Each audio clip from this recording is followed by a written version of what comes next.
Et l'after est là avec Coach Courbis, avec Daniel Riolo. Bienvenue à tous les téléspectateurs de BFM TV qui nous rejoignent. Nous analysons la 7e journée de Ligue 1. Nous avons parlé de Lens et nous parlons maintenant du PSG, messieurs, si vous le voulez bien. Parce que le PSG gagne et le PSG continue sur sa bonne dynamique. Ça fait 3 matchs sans défaite en championnat. Et tout content d'ailleurs. Quoi, Daniel? Bon, non, mais Daniel, écoute, Daniel analyse le football, pas forcément uniquement le PSG. Il a vu que le PSG a rejoint l'OM avec 11 points. Tu sais bien, Roland, en plus, ça fait très longtemps que je ne l'ai pas souligné que je n'étais pas supporter dans l'exercice de mes fonctions. Et toi non plus, Roland? Et toi non plus, d'ailleurs. Pourquoi? Toi, dans l'exercice de tes fonctions, tu n'as aucune préférence, n'est-ce pas? Il y a quelques équipes que je préfère que d'autres, mais je n'ai pas d'ennemis. C'est différent. Moi, c'est pareil. Que dire de Paris, messieurs, ce soir? On rappelle qu'il y a eu des choix qui sont faits un peu par obligation parce qu'il y avait des blessés, Cessignon n'était pas là. Quoi, oui, non, mais d'accord. Enfin, tiens, un mec, à un moment, quand il continue à être blessé semaine après semaine, t'oublies qu'il est absent. Surtout quand tu t'aperçois que finalement c'est mieux sans lui. Je parle de Cessignon. Je croyais que tu me parlais de Bodmer, je sais pas, moi, bientôt on aura perdu toute trace. On aura perdu toute trace de lui, quoi. Messieurs, il est toujours blessé. Désormais dans l'after, quand on parlera de Bodmer, il y aura ça. Bah ouais, Roland. Mais qui se souvient du dernier match de Bodmer? Il est toujours blessé, le gars. Il passe plus de temps à l'infirmerie que sur les terrains. C'est sûr que c'est quand même plus qu'inquiétant maintenant, parce que lui-même doit aussi se poser des questions. Donc il y avait 2 recrues fortes cet été au Paris Saint-Germain. Néné, Bodmer. Il y en a une qui brille puisque tout le jeu offensif repose sur Néné, et c'est à mon avis pour l'instant non, mais parce que le PSG est quand même plutôt bien classé, mais si ça continue comme ça va être une limite pour le PSG. Que ça repose autant sur un joueur, c'est forcément un moment rédhibitoire. Un joueur très talentueux qui... il peut pas jouer tout seul quand même, parce que si les autres continuent à tout vendanger comme ils ont fait ce soir... S'il met de la régularité dans ses performances... lui il l'est, et lui il est régulier à tous les matchs, c'est le meilleur joueur depuis le début de la saison. C'est plutôt les autres qui... Nous sommes après 7 matchs. Ouais, mais les autres, à un moment, il va falloir qu'ils se réveillent. Erding, on n'a plus de traces de lui, pareil, c'est comme Bodmer, mais lui il est sur le terrain. O'Haro, ce soir, il a mangé... Combien il en mange ce soir? 2, 3 occasions nettes. Chantôme s'impose, ça fait longtemps qu'on en parle. Un peu par défaut parce que Bodmer est blessé, peut-être que mais bon. Il reviendra. Non, justement, à un moment c'est plus un défaut parce que l'autre il est plus là, donc il est plus là. Mais il est toujours blessé, le gars. Avant Bodmer, on peut penser aussi que Clément passait avant Chantôme, et là j'ai l'impression que Chantôme... Dites-moi, on est fin septembre, on avait parlé de crise du mois d'août à Paris, rappelez-vous. Il y a un mois on en était à se dire, il y a une crise à Paris. Ouais, c'est maintenant, il y a des mini-crises. C'était une crise de fin août. D'accord. C'est un peu comme la météo, tu vois, c'est très variable.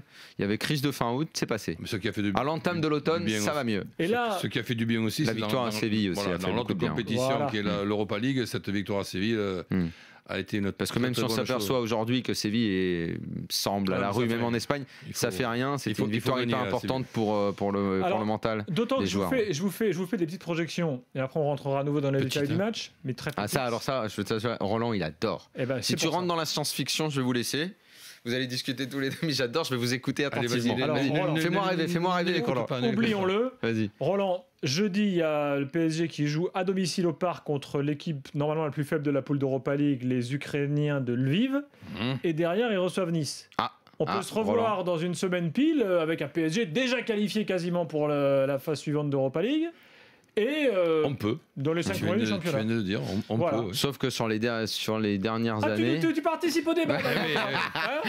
Non, mais parce que là, vous avez arrêté. Non, mais là, vous avez arrêté la science-fiction. Cette science-fiction-là, ça l'intéresse. Mais non, mais je pensais qu'en fait, Roland allait sortir. Bon, alors jeudi, ils vont gagner. La semaine prochaine, ils vont gagner parce qu'il aime bien. Ça lui plaît, ça. Je te répète, on peut. Sauf que, puisque tu parles du match de Nice, sur les 3 dernières saisons, quand Paris a reçu Nice, Paris a bien joué, s'est fait planter à la fin. Enfin, la Nice, ils sont plus mal. 3 défaites d'affilée. L'année dernière, ils n'étaient pas bien. Et ça a fait restons sur le match de ce soir. Adrien est avec nous au 32-16 sur RMC BFM TV. Salut Adrien. Oui, bonsoir. Salut Adrien. Bonsoir Gilbert, bonsoir Roland. Cache ta joie, Adrien. Bonsoir Daniel. Non, mais j'attendais depuis un petit peu de temps, donc je suis un petit peu ému. Tu t'es un peu endormi, quoi. En fait. Non, pas du tout. Je suis sur mes toilettes, tout va bien. Oui. L'after peut s'écouter et se regarder partout. Mais bon, si on te fait chier. Depuis qu'on est sur BFM, il faut mettre la télé aux toilettes, c'est pas facile, mais bon. Alors, tu t'es régalé? Je me suis pas forcément régalé, et je vais vous expliquer en fait le pourquoi du comment. À la base, j'ai appelé à la 39e minute exactement, parce que j'étais furibard. Alors d'abord, après Monsieur Coué et son assistant. Parce que concrètement... Ah, pour la passe en retrait, là, tu veux nous parler de la passe en retrait? C'était juste un petit aparté, après on débriefera, on analysera, on évaluera. Oui, on va passer 2-3 heures avec toi. Non, mais rapidement, juste pour vous dire que moi, je mets RMC en fond sonore tout en regardant Canal, parce que Dugarry, je peux pas supporter. Et donc, quand j'entends Quignou, qui dans un premier temps, avant son mea culpa de la mi-temps... sévère quand même. Comment? C'est le meilleur consultant, t'es sévère. Non, mais je préfère vous écouter, vous. Oui, tu veux dire que Joël était un peu pris de court. Dans un premier temps, quand il a dit... Joël Quignou, l'arbitre de RMC. Voilà, que c'était totalement justifié, franchement... si c'est pour entendre des sauciflards comme au Moscato Show, franchement, je préfère mettre Canal. Il a rectifié ensuite. Pourquoi Joël Quignou a dit que... Non, mais il s'est trompé, simplement. Ah bah oui, c'est même moi qui suis pas arbitre, je savais. Il n'y a pas du tout passé en retrait. Et il est revenu quelques minutes plus tard pour nous dire attention. Il était allé consulter le livre vert, Joël. Évidemment que la passe de Tiné était de la cuisse et que donc Edel pouvait la prendre à la main. Du genou. Et que je le redis, Bédimo, très fair-play, a tiré à côté. Voilà. On est d'accord que Jean-Michel Larquet, qui lui est un adepte des lois, nous parlait de la loi 14 pour le Brest-Valenciennes, où justement les joueurs rentrent dans la surface et donc c'était logique qu'ils soient retirés le pénalty. Là, en l'occurrence, c'est la loi 12. Moi aussi, j'étais dans mon livre vert. Il faut que le ballon soit botté délibérément. Donc là-dedans, il y a deux notions. J'adore ce terme de beauté. Est-ce qu'on n'est pas en train de parler d'un truc à peu près complètement inutile là? Parce que le coup franc a rien donné.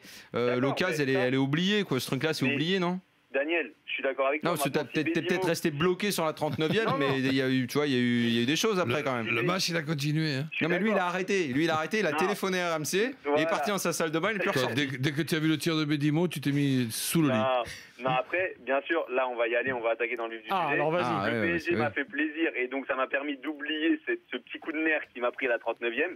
Et donc, pour être exhaustif, franchement, moi, Edel, par exemple, j'ai apprécié. Moi, je trouve que c'est assez solide. Alors attendez, là, je t'arrête, Adrien. Oui. J'aimerais avoir votre avis à tous les deux.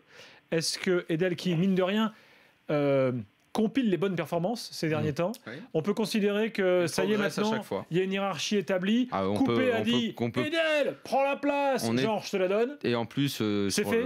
Ah oui, c'est plus que fait, c'est certain. Ce qui est surtout bien, c'est la lucidité de Coupé, parce que Coupé dans les buts de Paris Saint-Germain, là, ce qu'on a vu ces dernières semaines, c'était pas bon. C'est aussi l'avantage d'avoir des gens intelligents dans des équipes de foot. Et Coupé est un modèle. Que l'on a connu. Là, je dis chapeau une fois de plus. Alors moi, je vous rappelle qu'à l'époque, je m'étais un peu étonné. Je me dis, tiens, est-ce qu'il y a vraiment de la sincérité dans ce que dit Coupé? Ah oui, c'est vrai, tu avais dit ça. Alors là, tu m'avais surpris, quoi. Je t'avais surpris. Coupé, c'est Coupé. Le mec est quand même un compétiteur et j'avais du mal à le voir s'effacer aussi facilement. Coupé, je sais pas, c'est le bon gars par excellence. C'est le prototype du bon père de famille. Coupé, ce qu'il a tué, entre guillemets, cette blessure. Avec la saison d'avant, il est resté quand même à l'Atlético sans jouer.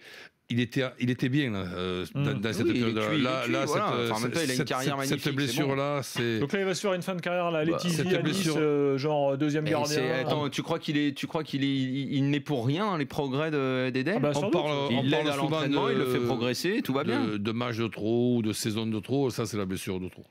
Il est jamais revenu là. Un mec comme Coupé, tu l'as dans ton effectif. Je sais pas quel projet il a pour la suite une fois qu'il définitivement mettra un terme à sa carrière, mais ce gars-là, tu l'as dans un groupe entraîneur des gardiens avec l'expérience qu'il a, le bon fond qu'il a, la sincérité, c'est un plus même dans un effectif sur le banc. D'ailleurs, les gars, un mot quand même sur Edel. Tiens, on a Alaeddine Yaya qui est en ligne en direct avec nous dans l'after défenseur lensois. Bonsoir.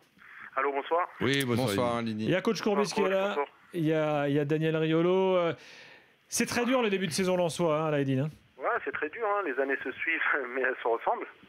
Mais il va falloir se prendre en charge, là, parce que là, ça fait 7 journées, 5 points. C'est pas seulement ça qui m'inquiète, excuse-moi de te couper, c'est que, en plus, j'avais pas fait gaffe, je l'ai appris ce soir, 4 matchs à domicile sur les 7 journées, 3 défaites et 1 nul.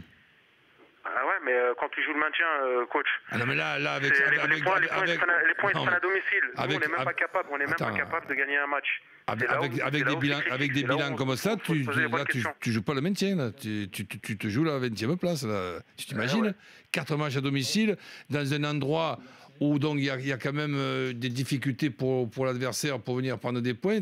3 défaites et un nul. Dites-moi, comment vous avez une explication au résultat actuel, sachant que vous restez avec le groupe est presque le même entre la saison où vous avez fait Ligue 2, Ligue 1, donc bonne saison, l'année dernière où vous vous maintenez bien.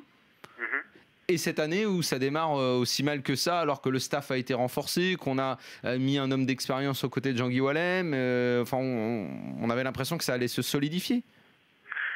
Bon, je pense qu'on a un problème récurrent, c'est qu'on compte trop l'un sur l'autre. Et dans le football, il faut déjà se prendre en charge soi-même, faire son boulot et pas compter sur le collègue. Si, compter sur le collègue quand on est dans la merde. Mais nous, quand on est dans la merde, on a tendance à baisser la tête et se recroqueviller sur nous. Alors maintenant, il va falloir mettre un gros coup de pied dans le cul et excusez-moi de vous parler comme ça. Non. On comprend. Non, mais c'est désolant quand tu joues le maintien et que je suis désolé de le dire, et que t'as pas encore gagné un match dans un stade où normalement le public il t'aide beaucoup. Oui. Et nous, on n'est pas capable de gagner un match. En ce moment, quand on rentre à Bollard, c'est marqué Bollard, terre de victoire. Là, je dirais c'est Bollard, terre d'accueil. Les adversaires ils sont bien contents de venir ici. Mais voilà. À l'image du but où vous êtes impliqué avec Desmond qui vous tire dessus, c'est un symbole de tout ce qui arrive en ce moment chez vous. Mais faut faire le dos rond et travailler. L'année dernière, on a connu pareille situation où c'était vraiment critique. Où vraiment, là, prochain match. Comment ? Le prochain match ? Le prochain match, c'est à Sochaux. En ce moment, Sochaux, j'ai regardé jouer, ça déroule. Hein. Alors, à domicile, c'est pas mal. Il va falloir courber les chines et travailler et revenir aux fondamentaux. Est-ce qu'il manque pas dans votre effectif un leader pour tirer un peu tout le monde vers le haut ? Un leader, comment tu dis, Gilles ? Un leader sur le terrain, quoi. Je sais pas, moi, un gars, une forte tête. J'ai l'impression que... alors on sait qu'il y a des gars sympas dans l'équipe. Il y en a, même ne serait-ce que celui à qui tu parles est plutôt un type qui, sur le terrain, peut tirer. Oui, mais un leader, c'est aussi le mec qui est capable de marquer un but. J'entends ce que je veux dire, un leader technique, quelqu'un sur qui on peut s'appuyer. Peut-être, c'est vrai que votre question... Elle est légitime. C'est vrai là aujourd'hui on a personne sur qui s'appuyer, aucun leader technique. On a personne qui peut nous décanter une situation. On fait 30 premières bonnes minutes, je pense. On n'est même pas capable de marquer un but. Moi, je suis désolé, quand tu as un coup franc à 3 mètres et que tu tires 4 mètres à côté, là, ça fait un peu tâche quand même. Et ces occasions-là, c'est là où il faut les mettre. Dans le football, au moins cadré. Au moins cadré. Après, je tire sur personne. En cadrant, c'est tout con, tu vois, mais tu as une chance, oui. Ouais, mais après, je tire sur personne. Mais voilà, je vais reprendre une phrase bateau. Il va falloir travailler. Apparemment, qu'avec le travail qui paye, ça, jusqu'à maintenant, c'est véridique. Et on va chercher des points où on ne le pense pas, parce que après Sochaux, c'est vrai qu'on reçoit Rennes, et Rennes, en ce moment, ça joue au football. Ah ouais. Alain, en plus, c'était votre anniversaire aujourd'hui ? Ouais, c'était mon anniversaire. 29 ans. 29 ans, on attendra les 30 ans. Bon. Écoute, on te le souhaite quand même. Hein. Ok, d'accord. Okay, voilà. Je vous remercie. Et merci pour ta franchise.